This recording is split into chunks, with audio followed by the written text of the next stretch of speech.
Welcome to Paranormal Palace Radio, where truth equals reality, and truth is often stranger than fiction. Hello everyone, welcome to Paranormal Palace Radio. This is your host, Royce the Redneck Radio Man, and joining me today is Neil Kramer, and we're going to talk about his recent book, The Unfoldment, and it deals a lot in Hermetic traditions and, spirituality and, actually a whole host of other things. It's a very fascinating book, and if y'all want to learn a little bit more about Neil, y'all can go to www.neilkramer.com. And I think he's even got links to his books over there.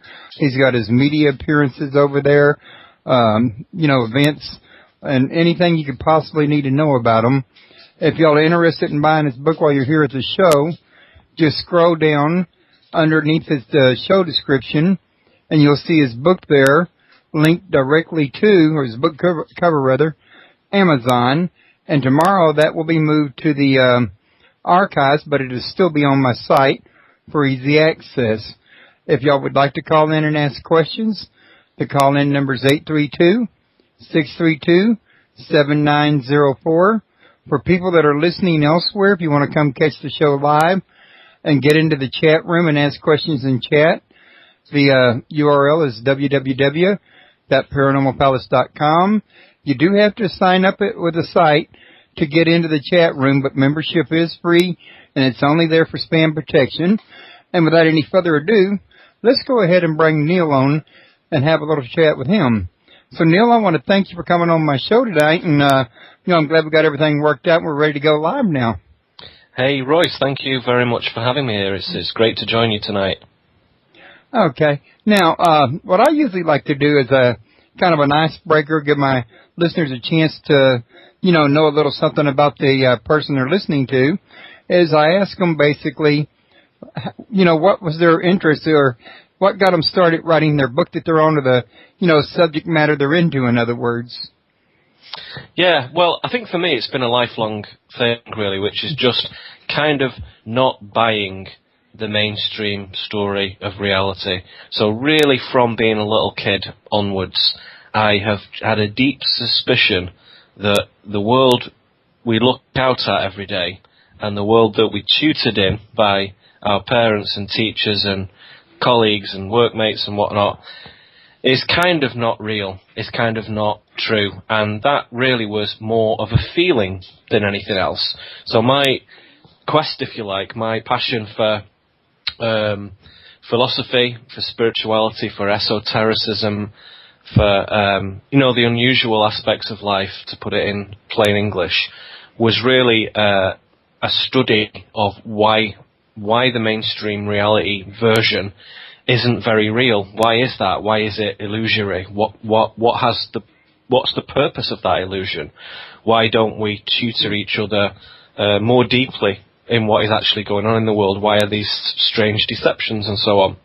So, as you know yourself, when you start to ask those questions, you look at lots of different things, and some of it is spiritual, some of it leads into religion, some of it leads into alchemy and hermeticism, some of it leads into conspiracy research, and I have just found that there's kind of like a thread that runs through the whole thing, and a lot of the truth and a lot of the wisdom that helps us make sense of what's going on is actually surprisingly old. It's like thousands of years old. Yeah. And in a sense, one gets the feeling that really what we're doing is digging up really old artifacts, if you like, kind of dusting them off and describing them in a 21st century way. But the wisdom itself is actually quite old. So we need to repackage it, we need to reinterpret it, I think, and we need to use modern language and reference it to modern things. But you get this sense that the real truth of what's going on has been seen before many, many times over millennia. And what we're experiencing now is kind of nothing new in a way, although there's some unique elements to it. It's an old story.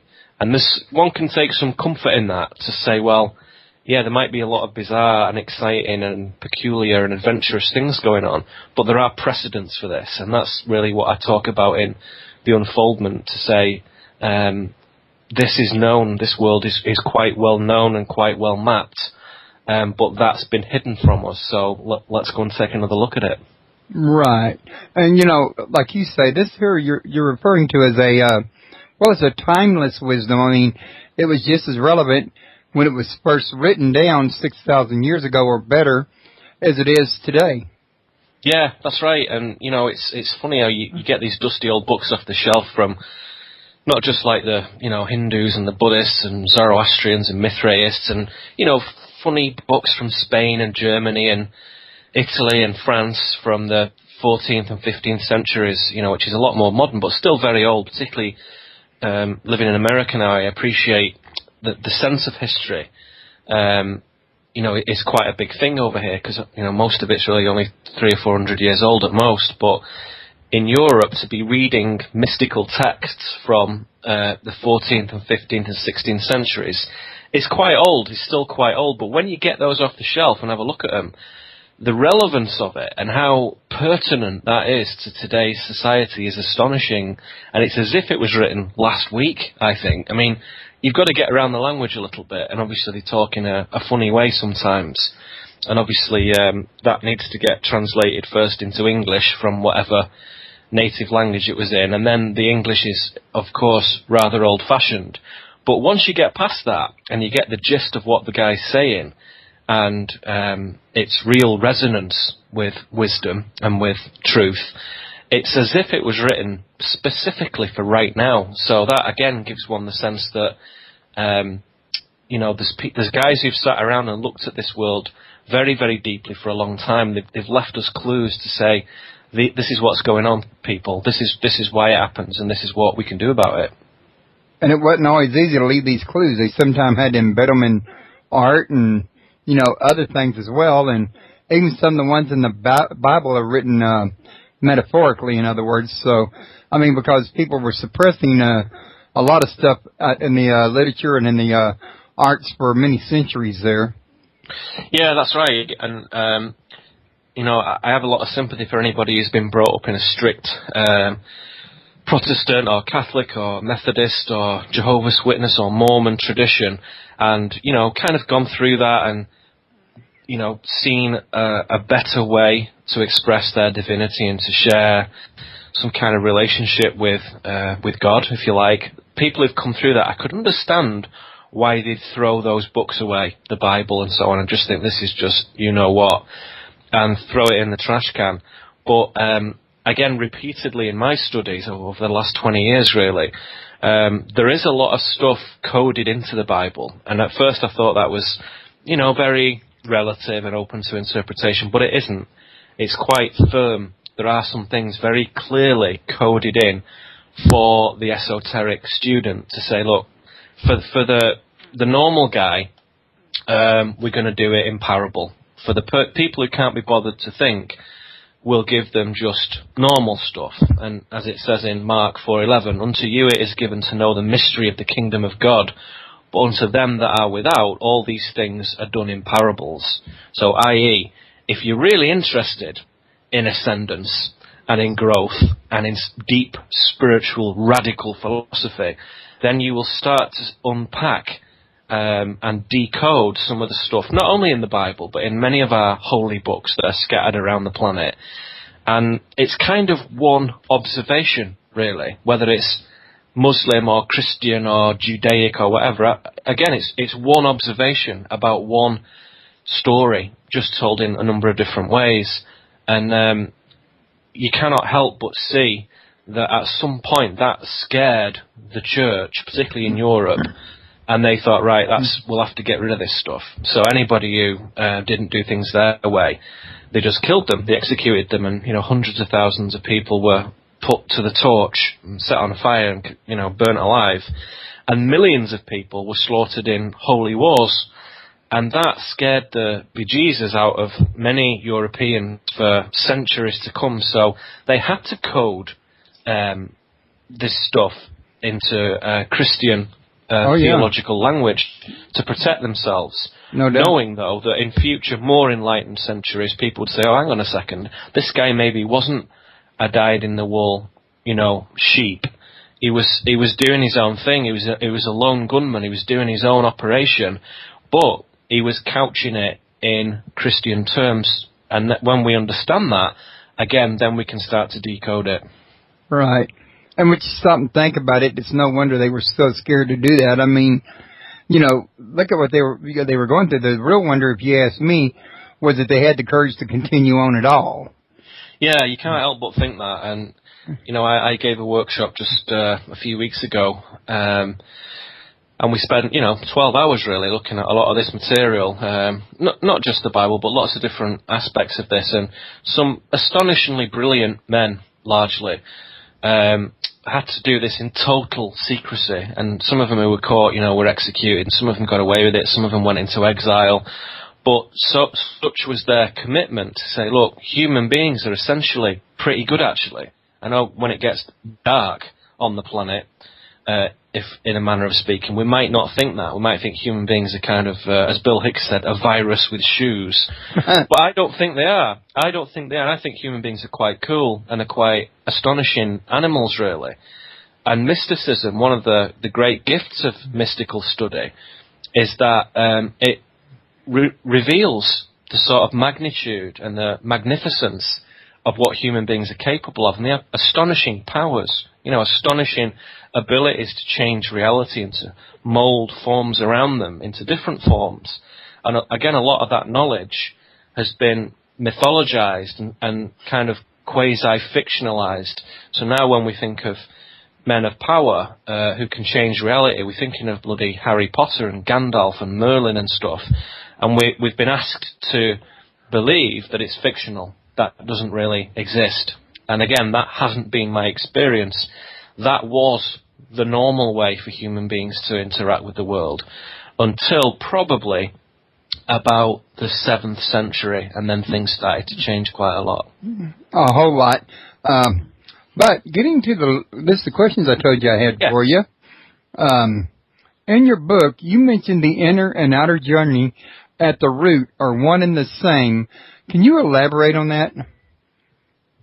Yeah, the outer journey is, we come out of the womb, we do some stuff, and then we go into the tomb, from the womb to the tomb. That's the outer journey, the cradle to the grave, right? And you try and have a nice time, and you try and do good stuff, and you try and be a good man, and have some integrity, and creativity, and passion, and honour in what you do. And that's the outer journey, in a sense. And it's an ascendant one, in the sense that we start off in a place of ignorance, and we gain knowledge, and then we live that knowledge, and we breathe that knowledge into our lives, and we gain wisdom. And that is left to his own devices. That is what a man will do. He will live a relatively good life. It's only when he's in pain that he starts to do stupid stuff.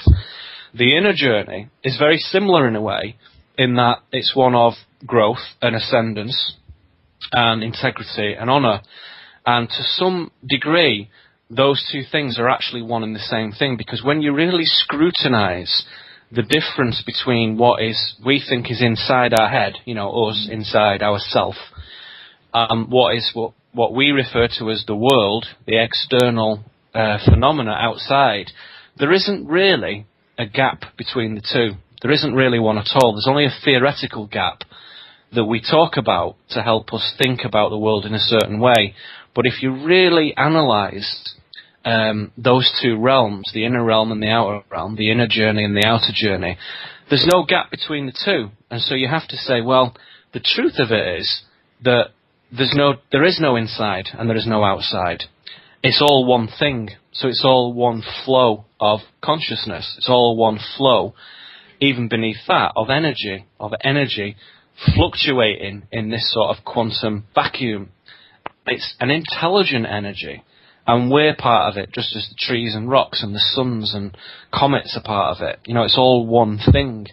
And philosophically speaking, you come to a point when you study in the appropriate way, and if you have the fortune to study with a good teacher, where those barriers between what's in your head and what's outside in the world disappear. And if you do that in the wrong way, then you start to go bonkers, and somebody comes around in a white van and takes you away and locks you up. because you wouldn't know how to control it, and you would be what we would call a schizophrenic. If you do it in the right way, you become a man of wisdom, and you become a man of knowledge, and you become a man of power. And so in this society, the distinction between those two things is a very, very fine one. It's a hair's breadth between the two. So it's a perilous journey in a way, because it's so unfashionable to do this stuff anymore. It's still really what people want is a Mercedes and $1 million, isn't it? And so to go around being a mystic, being an esoteric spiritual philosopher, is quite a funny thing to do in this day and age.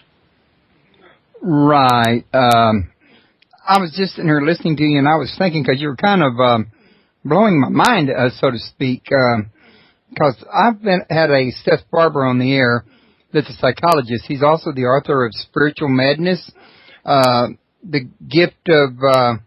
I don't have it in front of me. I'd read the whole subtitle. Can you hold on just a second? I don't need to get it, but I need to do something else.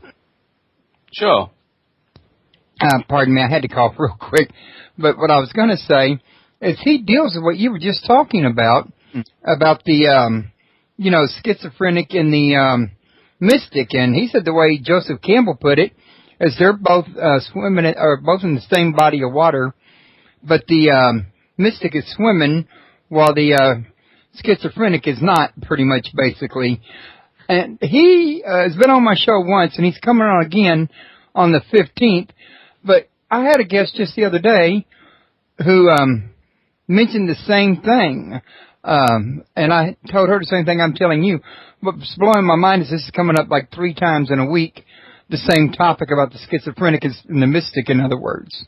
Well, yeah, I think it's important that the world has a habit, particularly the intelligent world that flows through our minds and your listeners' minds and your guests' minds and whatnot. That kind of collective intelligence has a habit of bringing up the things that we need to look at. And it's not necessarily the individuals who are deciding to do that, although it might seem like that. It's like these are the things that we need to look at. And one of them is what is this distinction between unacceptable lunacy, to use the old-fashioned term, and like a scholarly, mystical state of enlightenment. What's the difference between the two?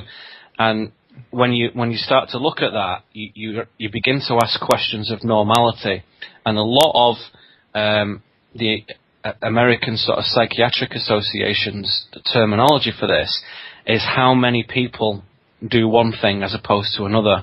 So if it's not acceptable to walk down the street and talk to yourself, if you live in a posh part of town and nobody does that and everybody's very conservative and genteel, if you walk down the street with your underpants on and nothing else and you start talking to yourself, you can be taken away.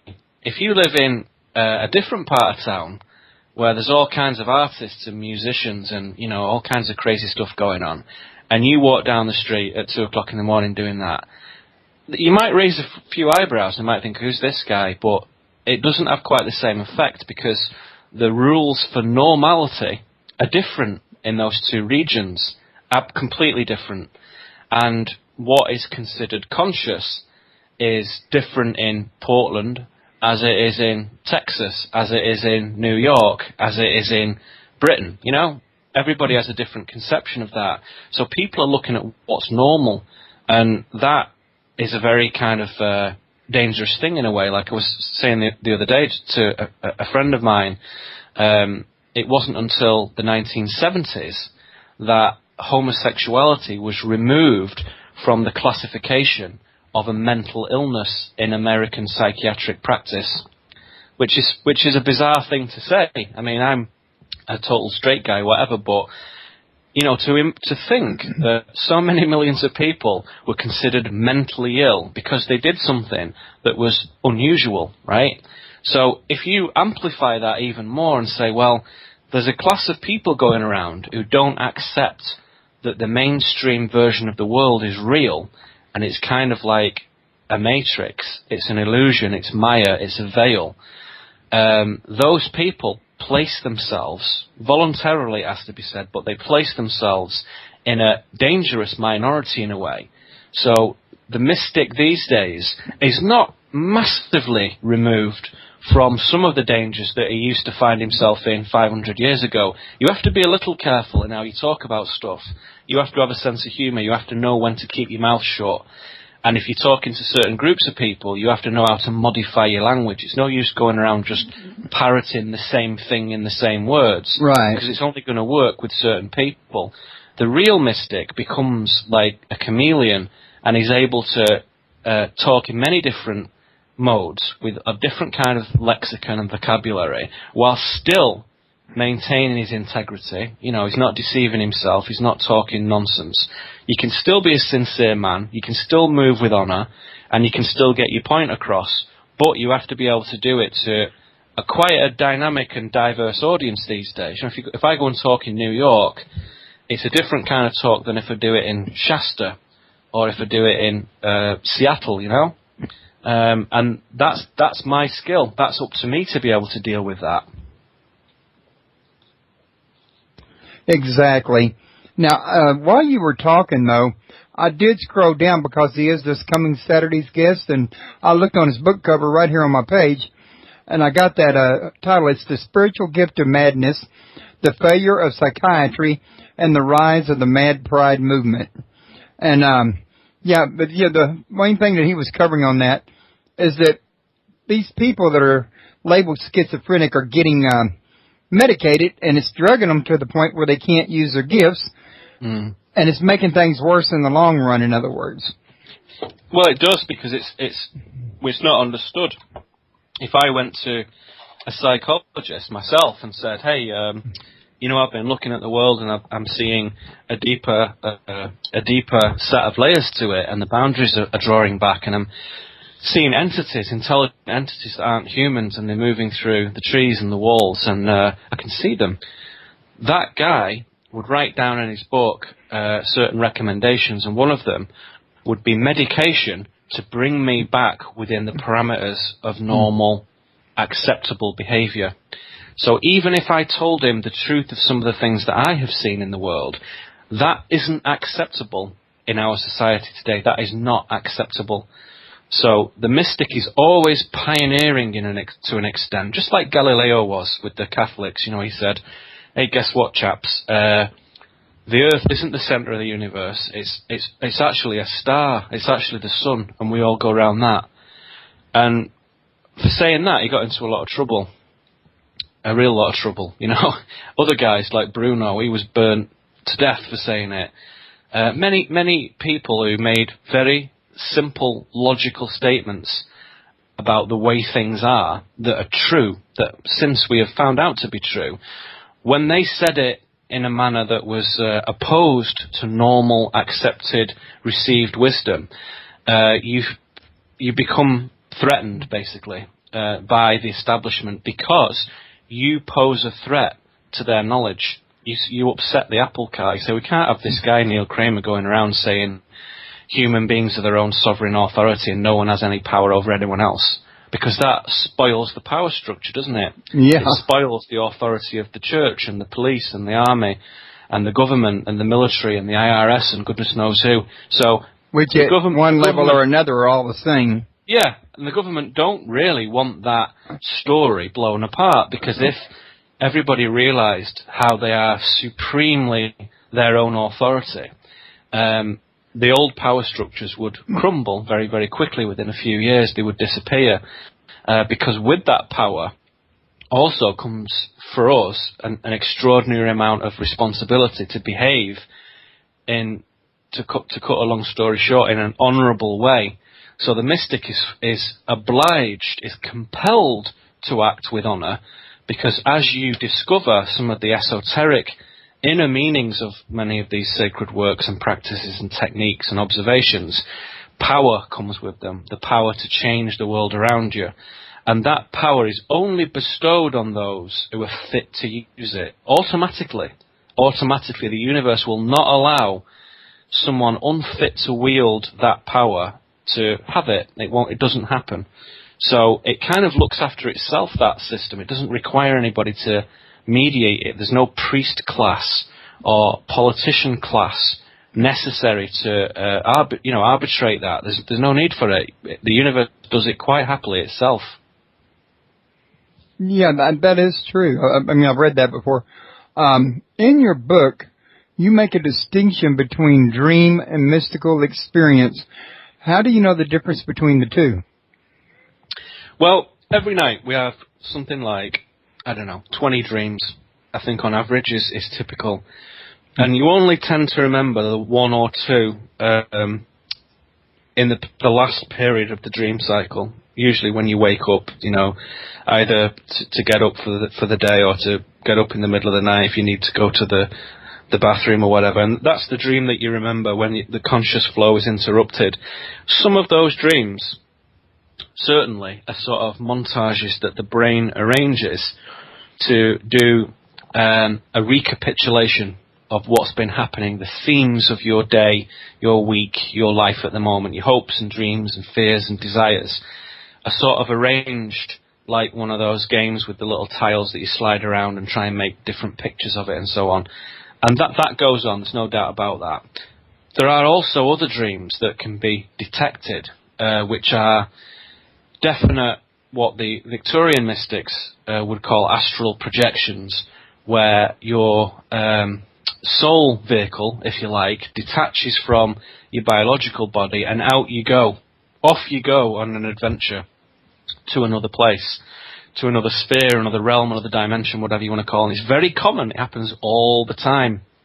And when we do that, there are a number of practices to bring lucidity and awareness into that realm. And when you bring your lucidity up to a certain point, which requires an awful lot of determination and practice, it's very, very difficult to do. But once that's achieved consistently, it's very simple to observe that where you're going and what you're doing and who you're communicating with are not elements from you or your mind. They're things that you have no relation to whatsoever. They're not aspects of your imagination. They're nothing you would ever have any possible reference to. You are, as it were, being transported to a completely alien and different realm.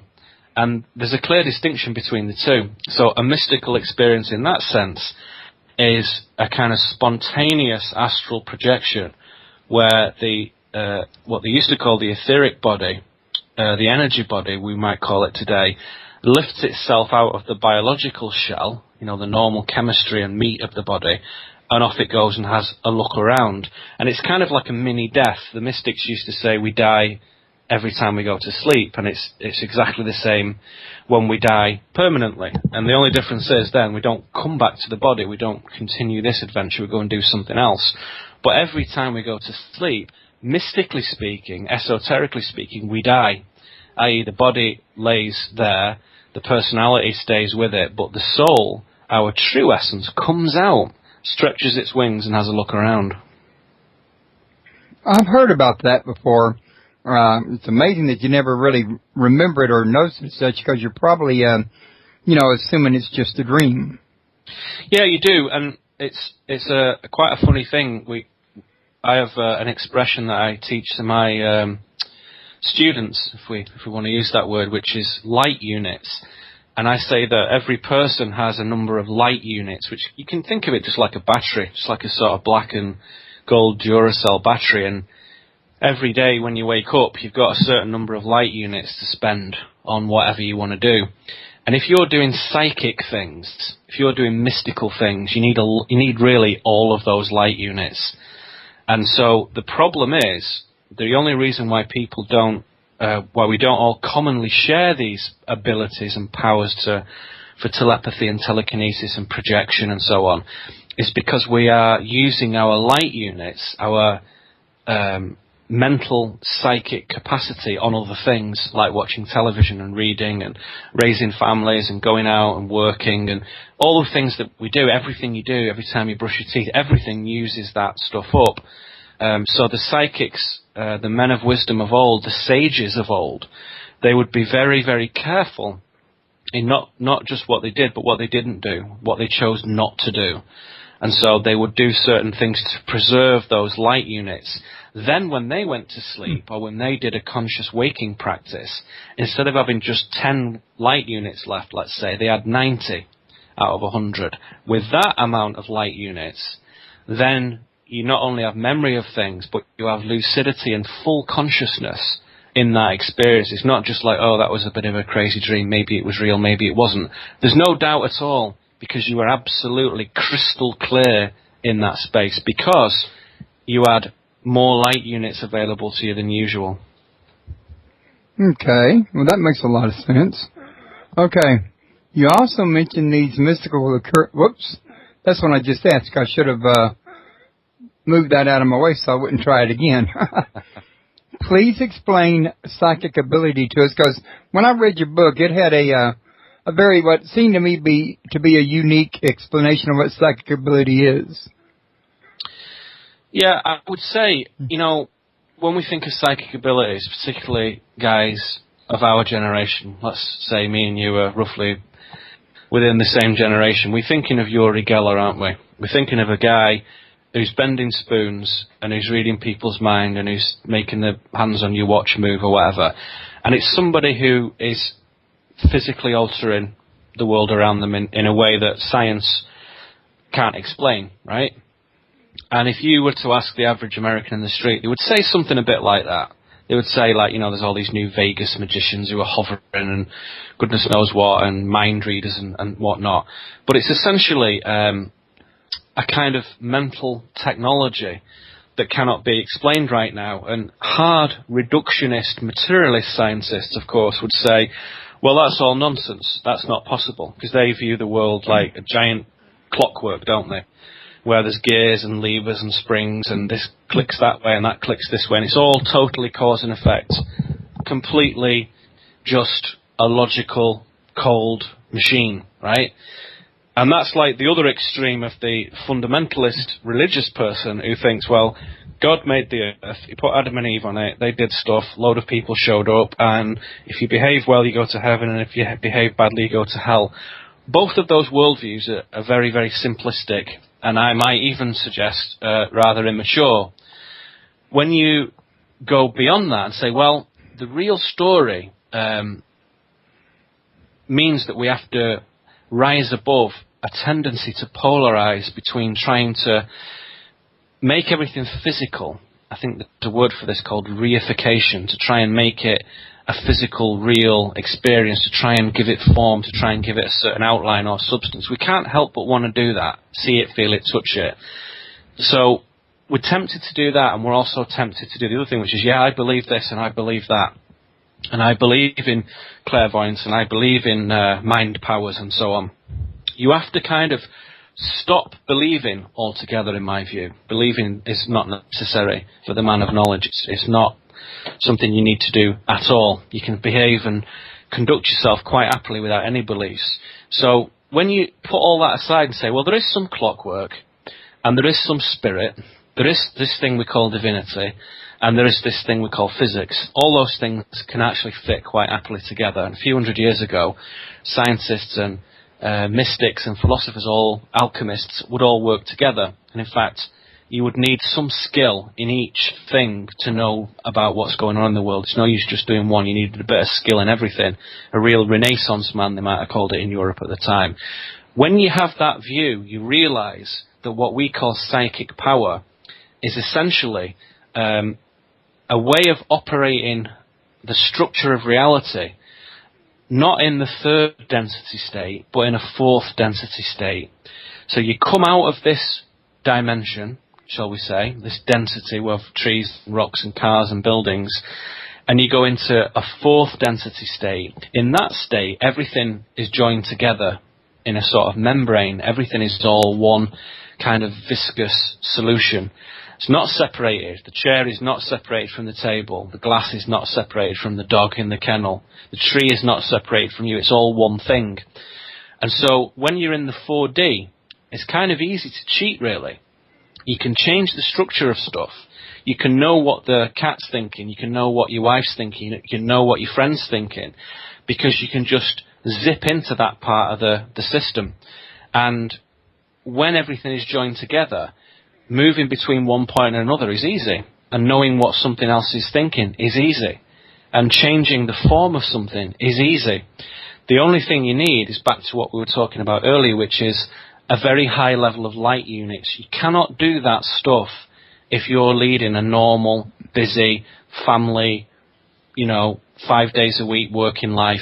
You can't do it because you won't have enough psychic capacity to bring your consciousness into that realm. It requires an extraordinary amount of discipline, which we're not taught how to do. So that's why we used to have these mystery schools. One of their purposes was to discipline the mind, like, in the Star Wars movies, you'd take these young men and women and teach them to be Jedis, right? And you would say, well, you can't go out drinking and boozing and womanizing. You can't be going to your heavy metal concerts every night. And you can't be just watching telly and eating, Doritos every night either.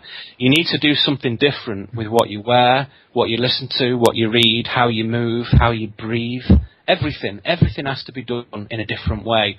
All of it to give you more access, more capacity for this psychic ability, these light units, which are really, and this sounds a little bit funny, but they're really the sort of accumulation of your divinity, your divine spark, the light inside you. So you see this reference in the Bible all the time of light, the light inside, the light of the Heavenly Father and all this kind of stuff.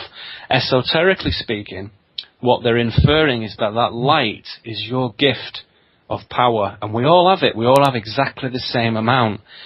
Your access to it, however, is dependent on how you live and how you think. And that's the secret of a lot of mystical studies, to change the way you do those things. And a lot of that also deals with the ego, doesn't it? Yeah, absolutely. The ego, if the ego gets in the way, it severely disables your ability to access those light units, because upholding a false image of yourself as Mr. Cool or Mr. Tough or James Bond or, Rocky Marciano or whatever, whoever your vision of yourself would be, that false egoic projection takes nearly all your light unit capacity up. It's nearly all gone when you do that. And so it's impossible to go anywhere with that. You just become flesh and blood totally, which is all right, no problem. Nothing wrong with that. But you can forget any psychic adventures. It ain't going to happen. Okay. Now, in your book, you explain we are only privy to a very small slice of reality.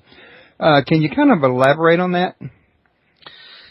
Yeah, it goes hand in hand with what I was saying. Until you've matured in your wisdom and in your ability to perceive the world necessarily hides itself from you.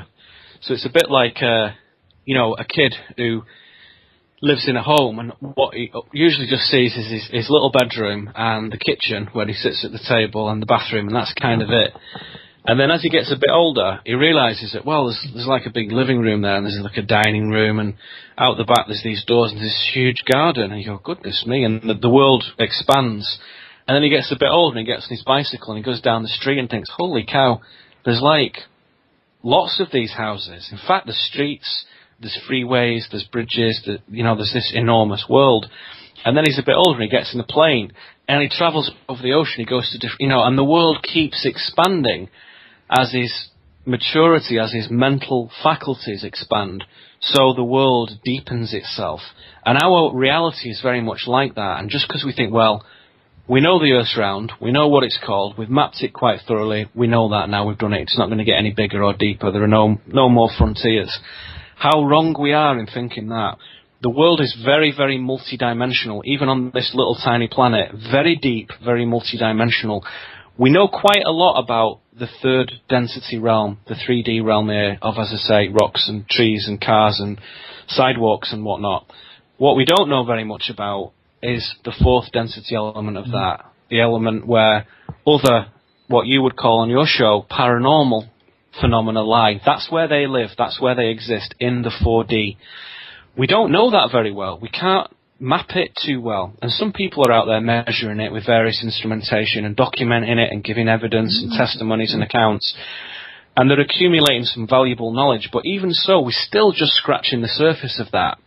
And so that's what we mean when we say reality starts to deepen as our own truth deepens. As we get better, the world shows more of itself to each of those individuals. Which would lead us up to the next question, which is about archons, which you would probably need to be operating at a fourth density level to have access to. Could you explain to us who the archons are and what their goal is? Yeah, the word is archon, so the CH is pronounced as a K. Oh, okay, I'm sorry.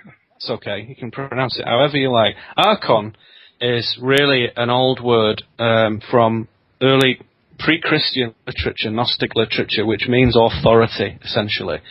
And authority was a kind of what a Christian might think of as an angelic being. So like God says, right, here's the template, here's the planet, here's the stars, here's Venus, here's Mercury, and all the other bits and pieces. There we go, there's the template, right.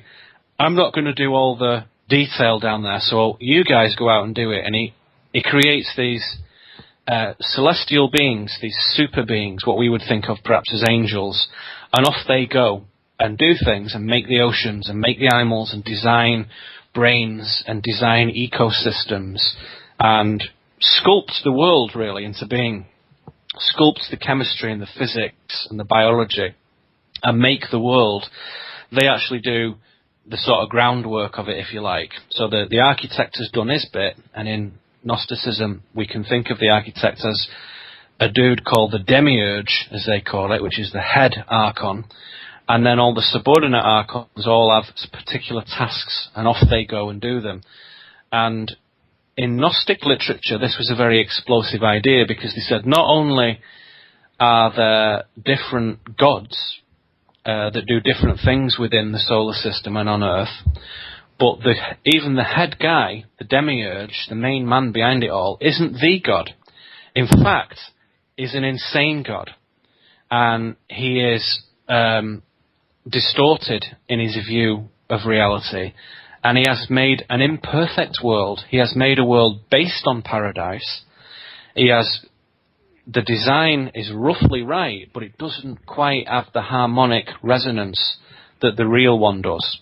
So he's created an imperfect place. It's based on utopia, but it doesn't actually work. Everybody's running around, behaving badly, and all the animals are eating each other. That doesn't happen in the real place, in the heaven that this is based on. And so the Gnostics, when they put forth these ideas, was very, very dangerous at the time. And yet they were absolutely convinced of the reality of this situation. And they said that, most of the negativity in the world can be explained and understood within this framework. And as I mentioned in the book, there's a collection of texts called the Nag Hammadi Library, where these early codices, these little gospels and documents and letters and treatises were collected. And they were only found, pretty recently, really, in Egypt and translated in the 1970s and stuff. And we can now buy this off Amazon for $25 or whatever, and read it. And it's fascinating. And it's a very, very thorough and deep examination of the origins of the universe and the origins of these beings, and Christ's interaction with people, Christ's knowledge and interaction of the universe in a much more profound way than we find in the Old and New Testaments. For any serious Christian worshipper or scholar or student or whatever, churchgoer, absolutely essential reading, I would say. If you want to understand some of the origins of some of the theology that gets taught in most American Christian churches, go and take a look at these texts, because there's something really interesting there, and it's well worth a look. Okay. Now, also, in your book, you say all are on the same path back to the source, no matter how contradictory it seems. If this is the case, what was and is the purpose of creation and all that has or will happen? Wow, that's a hell of a question, Royce. Goodness me. Who can answer that? Well, I'll have a go. I would say that as I have slowly but surely become a little wiser every day, one would hope, do your best, don't you? As you educate yourself and try and be a bit more sincere and a bit truer in what you think and feel and do, various theories refine themselves and get a little better and a little clearer. And one of those theories is what the Greek philosopher Plotinus called emanationism, which is the idea that God emanated this creation out, and it was really a sort of design in the same way that you might design a fractal. Do you know what one of those is? One of those fractal images. And God creates this fractal of the universe, and it's like a holographic fractal. It's like has multiple dimensions, and it contains the design and the architecture and the application for everything. All the trees and all the plants, all the mosquitoes and rhinoceroses and human beings and skies, everything is in this fractal image. And off it goes and emanates out into the void, into nothingness, into the darkness. And as it goes, part of that experiment to see what can happen and where it takes itself is God puts these entities into that emanation, into that creation, that have free will and that can do whatever they want with it. And the first ones are like angelic beings, and off they go and build stuff. And they do their own thing, based on some certain guidelines, but they can kind of do whatever they want. And then as time goes by, other orders of beings get created, including human beings. And they too have free will to do whatever they want. So to some extent, I think it's a very valid and useful way of looking at the world to say, there is this divine emanation, there is this universe that creates multiple solar systems and stars and dimensions, and it is vast. It isn't infinite in my view, but it is vast. So vast that it's as good as infinite as far as a man is concerned. But as we look at it, we realize that it too is evolving and refining itself all the time. That's what it's trying to do. Not in a Darwinist way. It's a lot cleverer and deeper than that, I might say. I might dare say. Don't buy what Darwin was saying. I think that human beings have a part to play in that. So when a man betters himself and becomes a man of integrity and wisdom and compassion and so on, then he contributes to that evolution. So it's not separated from it at all.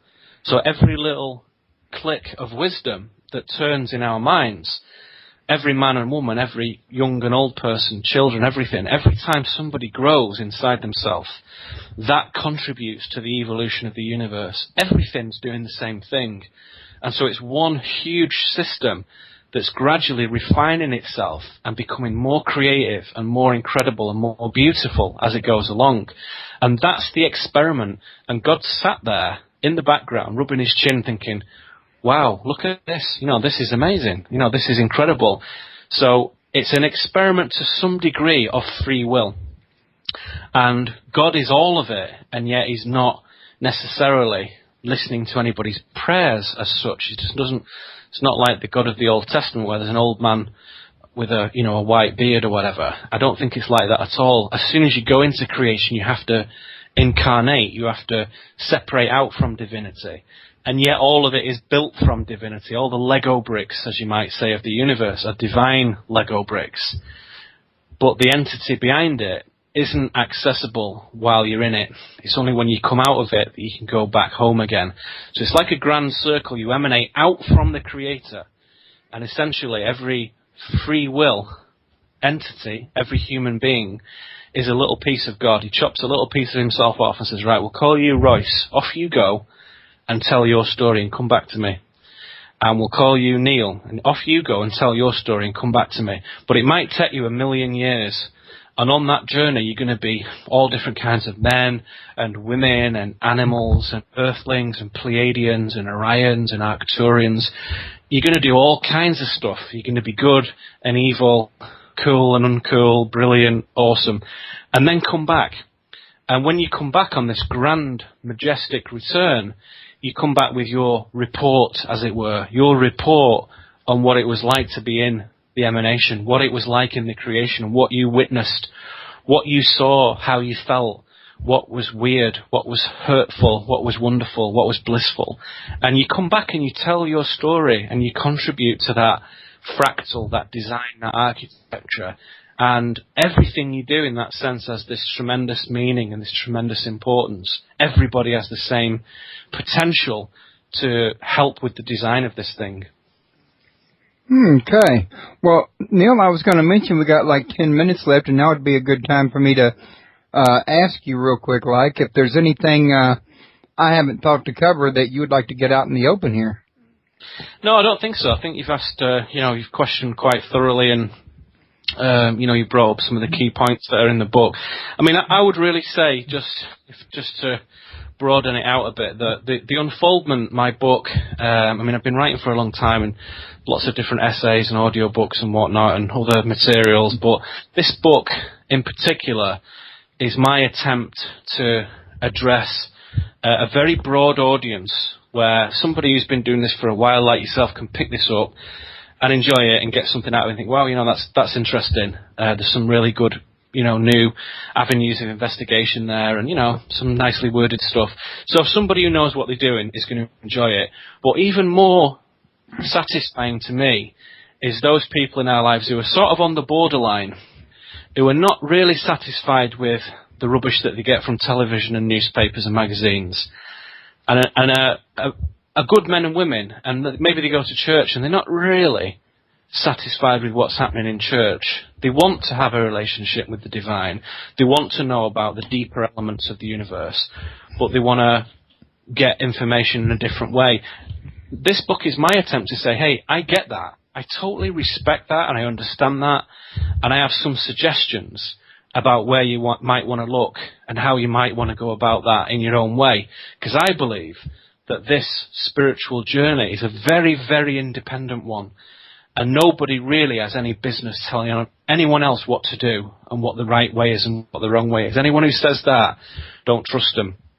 So this is a book about independence. This is a book about saying, you know what, whoever you are, whatever you're doing, I don't care, but you have total authority, and your presence in the universe is highly significant, more significant than you'd believe, actually.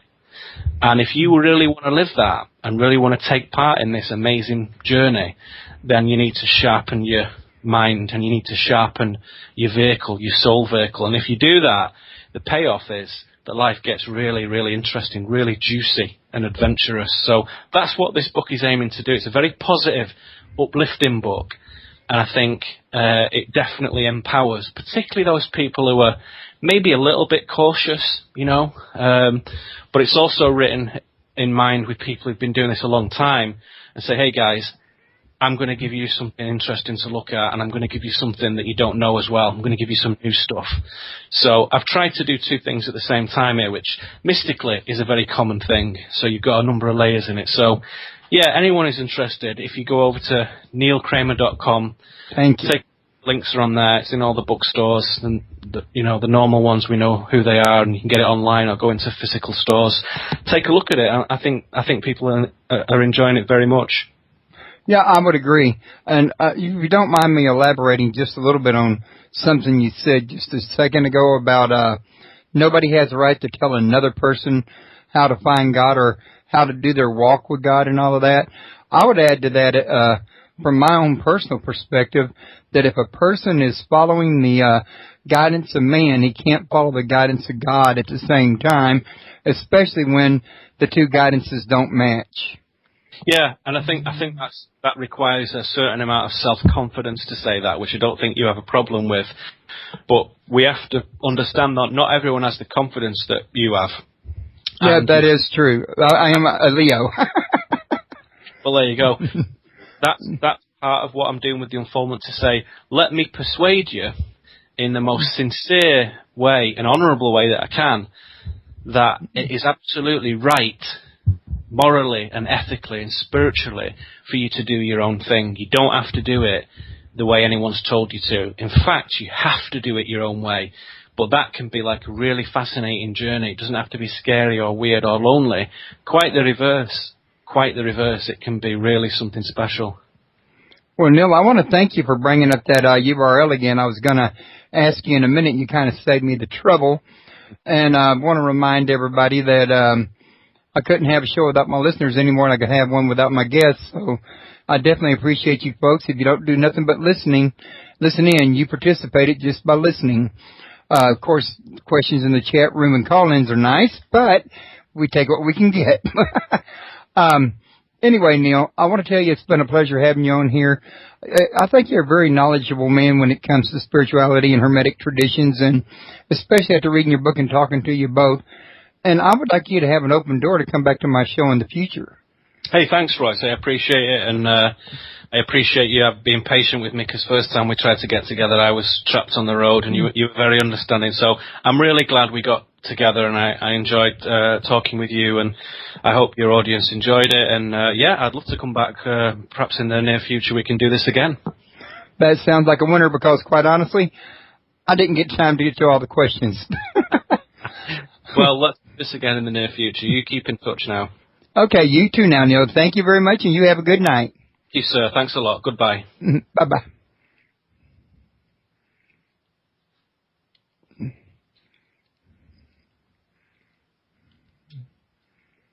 Okay. Now, folks, a real quick like before I cut out of here. Don't forget to come back Saturday. We're going to be talking to Seth Farber about the gift of spiritual madness, the failure of psychiatry, and the rise of the Mad Pride movement. And this is his second time on my show. Last time we ran out of time, but we had a lot of conversation going on in the chat room on this one, and I think it proves to be very interesting for the second time around. Don't forget to visit the folks over at World UFO Today. Don't forget to click on my friends link in the menu on the left, and you'll find 3 banners there. I need to remove that top one because he's not there anymore. But the 2 on the bottom, the Supernatural UFO, is a forum, and it's a great place to, visit and learn. And United Paranormal International, it's a social network. Another great place, wonderful people. Also, don't forget you can click on my radio favorites, 2 links down from my friends, and go to UKPN Radio with Gary Brown, JimHarold.com with, of course, Jim Harold, The Gralien Report with Micah Hanks, and Ohio Exopolitics. These are all great hosts for people that, want to hear more radio than just mine alone. And with that, folks, I'm going to call this a night. I hope everybody can make it Saturday. And for those of you that showed up yesterday and my site was crashed, I want you to know the site's fixed, the chat's fixed. Everything's fine. We're just waiting on everybody to come in and join us at www.paranormalpalace.com. Thank you very much, and y'all have a good night.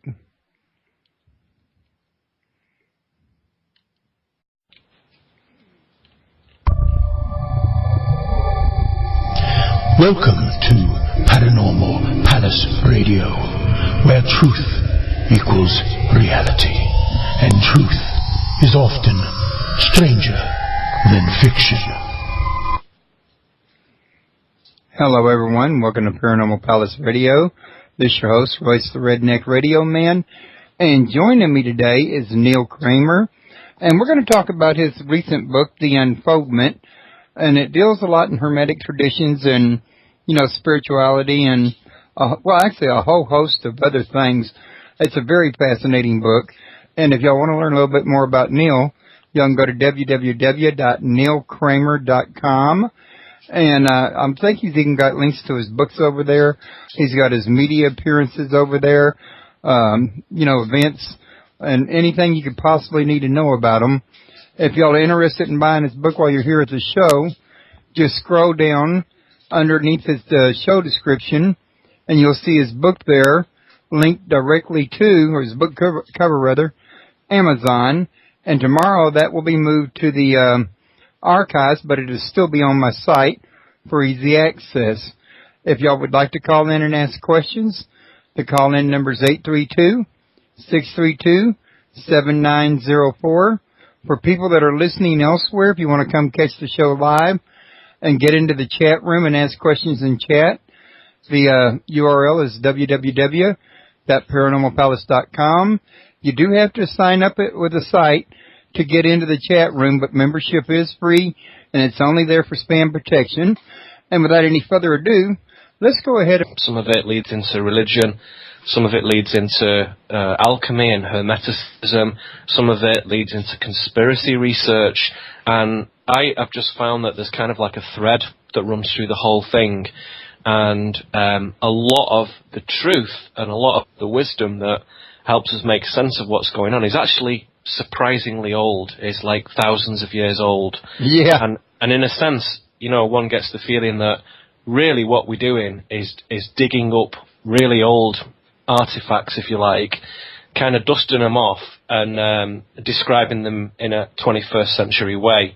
But the wisdom itself is actually quite old. So we need to repackage it, we need to reinterpret it, I think, and we need to use modern language and reference it to modern things. But you get this sense that the real truth of what's going on has been seen before many, many times over millennia. And what we're experiencing now is kind of nothing new in a way, although there's some unique elements to it. It's an old story. And one can take some comfort in that to say, well, yeah, there might be a lot of bizarre and exciting and peculiar and adventurous things going on, but there are precedents for this, and that's really what I talk about in the Unfoldment, to say this is known, this world is quite well known and quite well mapped, but that's been hidden from us, so let's go and take another look at it. Right. And, you know, like you say, this here you're referring to as it's a timeless wisdom. I mean, it was just as relevant when it was first written down 6,000 years ago or better as it is today. Yeah, that's right. And, you know, it's funny how you get these dusty old books off the shelf from not just like And bring Neil on and have a little chat with him. So, Neil, I want to thank you for coming on my show tonight. And, I'm glad we got everything worked out and we're ready to go live now. Hey, Royce, thank you very much for having me here. It's great to join you tonight. Okay. Now, what I usually like to do is kind of an icebreaker, give my listeners a chance to, know a little something about the person they're listening to, is I ask them basically, what was their interest or what got them started writing their book that they're on, or the, subject matter they're into, in other words. Yeah, well, I think for me it's been a lifelong thing, really, which is just kind of not buying the mainstream story of reality. So really from being a little kid onwards, I have had a deep suspicion that the world we look out at every day and the world that we tutored in by our parents and teachers and colleagues and workmates and whatnot is kind of not real. It's kind of not true. And that really was more of a feeling than anything else. So my quest, if you like, my passion for philosophy, for spirituality, for esotericism, for the unusual aspects of life, to put it in plain English, was really a study of why the mainstream reality version isn't very real. Why is that? Why is it illusory? What's the purpose of that illusion? Why don't we tutor each other more deeply in what is actually going on in the world? Why are these strange deceptions and so on? So, as you know yourself, when you start to ask those questions, you look at lots of different things, and some of it is spiritual, Hindus and the Buddhists and Zoroastrians and Mithraists, and, funny books from Spain and Germany and Italy and France from the 14th and 15th centuries, which is a lot more modern, but still very old. Particularly living in America now, I appreciate the sense of history. It's quite a big thing over here because, most of it's really only 300 or 400 years old at most. But in Europe, to be reading mystical texts from the 14th and 15th and 16th centuries, it's quite old. It's still quite old. But when you get those off the shelf and have a look at them, the relevance of it and how pertinent that is to today's society is astonishing. And it's as if it was written last week, I think. I mean, you've got to get around the language a little bit, and obviously they talk in a funny way sometimes. and obviously that needs to get translated first into English from whatever native language it was in, and then the English is, of course, rather old-fashioned. But once you get past that, and you get the gist of what the guy's saying, and its real resonance with wisdom and with truth, it's as if it was written specifically for right now. So that, again, gives one the sense that, there's guys who've sat around and looked at this world very, very deeply for a long time. They've left us clues to say, this is what's going on, people. This is why it happens, and this is what we can do about it.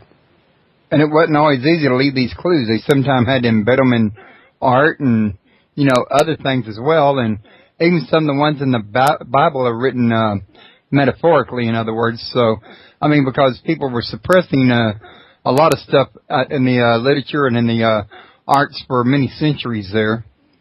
Yeah, that's right. And, I have a lot of sympathy for anybody who's been brought up in a strict Protestant or Catholic or Methodist or Jehovah's Witness or Mormon tradition, and, kind of gone through that and, seen a better way to express their divinity and to share some kind of relationship with God, if you like. People who've come through that, I could understand why they'd throw those books away, the Bible and so on, and just think this is just what, and throw it in the trash can. But again, repeatedly in my studies over the last 20 years, really, there is a lot of stuff coded into the Bible. And at first I thought that was, very relative and open to interpretation, but it isn't. It's quite firm. There are some things very clearly coded in for the esoteric student to say, look, for the normal guy, we're going to do it in parable. For the people who can't be bothered to think, we'll give them just normal stuff. And as it says in Mark 4:11, unto you it is given to know the mystery of the kingdom of God, but unto them that are without, all these things are done in parables. So, i.e., if you're really interested in ascendance and in growth and in deep spiritual radical philosophy, then you will start to unpack and decode some of the stuff, not only in the Bible, but in many of our holy books that are scattered around the planet. And it's kind of one observation, really, whether it's Muslim or Christian or Judaic or whatever. Again, it's one observation about one story, just told in a number of different ways. And you cannot help but see that at some